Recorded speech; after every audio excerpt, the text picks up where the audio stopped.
Crítica de la pirámide, con el doctor Rodolfo Soriano. Fíjate, Margarita, que esta semana ha estado dominada, al menos en el Distrito Federal, por dos debates que dejan ver qué tanto se ha degradado la calidad de vida en la capital de la República y qué tan limitadas son las reacciones de la autoridad frente a estas nuevas realidades.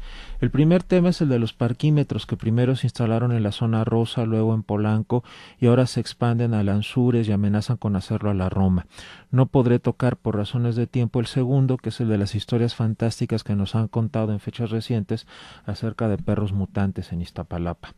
En lo que hace a los parquímetros, creo que este ha sido uno de los debates más absurdos que han ocurrido en México en los últimos años.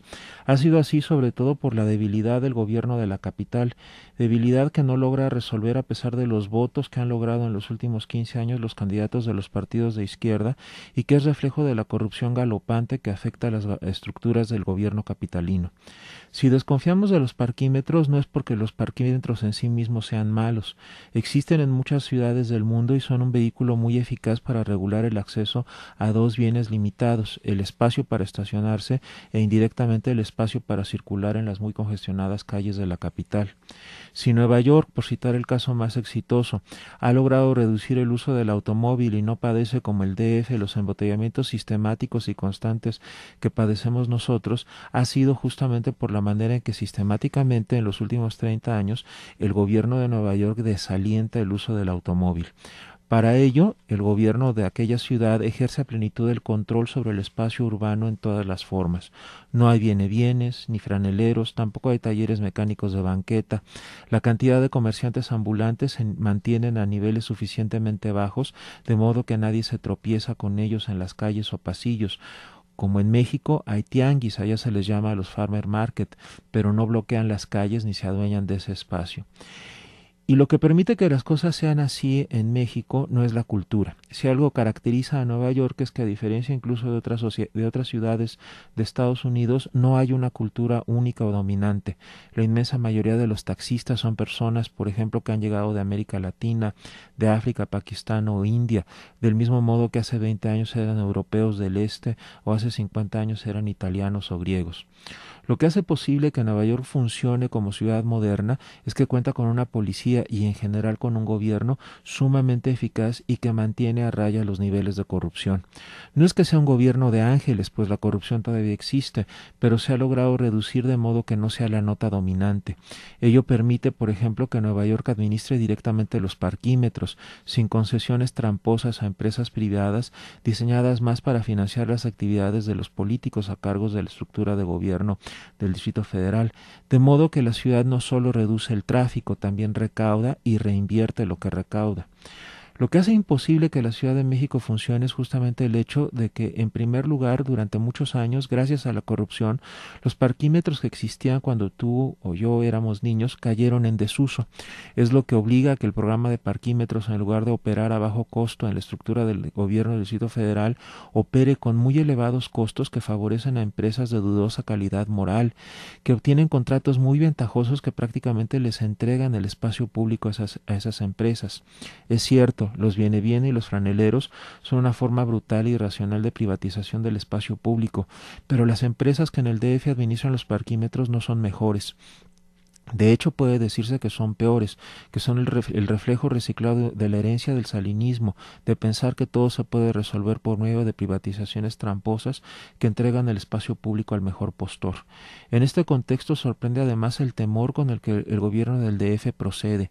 Ganó la elección de manera abrumadora. ¿Por qué tiene tanto miedo de aplicar una política pública que es necesaria y que si le quitamos el factor de las concesiones a privados podríamos decir incluso que es sensata? Esto es algo que solo el círculo más íntimo del jefe de gobierno y el propio Miguel Ángel Mancera pueden responder.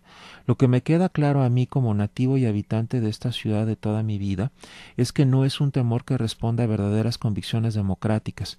Si algo demostraron los desórdenes del 1 de diciembre de 2012 es justamente la poca calidad de las convicciones democráticas del gobierno de la capital.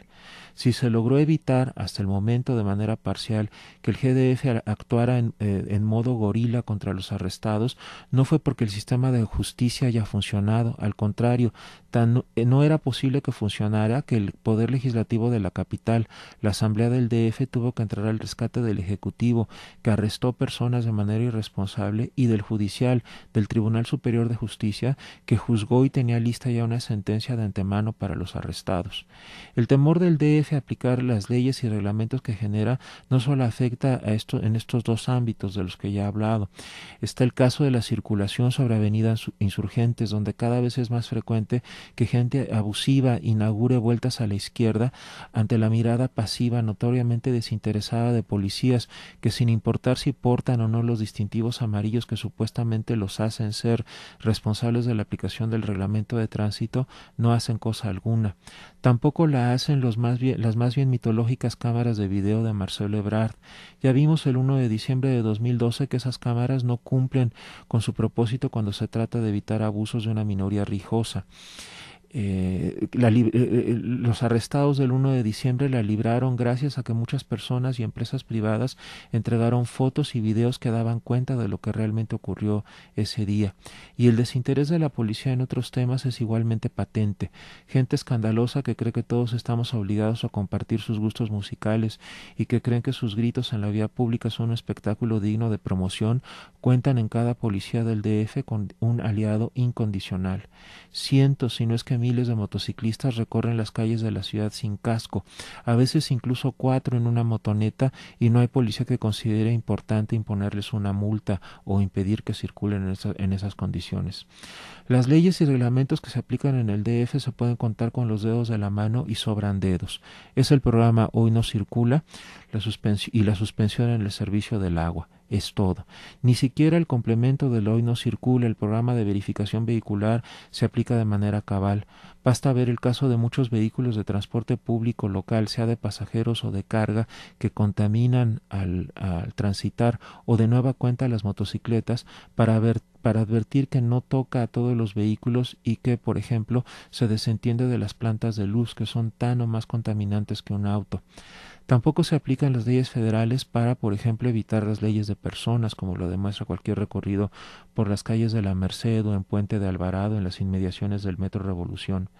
Lo que termina por generar esto es una situación francamente neurótica, en la que la autoridad, por razones de cálculo político, aplica la ley de manera violenta e irresponsable contra algunos, sean las personas arrestadas el 1 de diciembre o quienes protestaban contra la supervía, y se desentiende de otras violaciones sistemáticas de reglamentos, leyes locales y federales que afectan los intereses de sus aliados.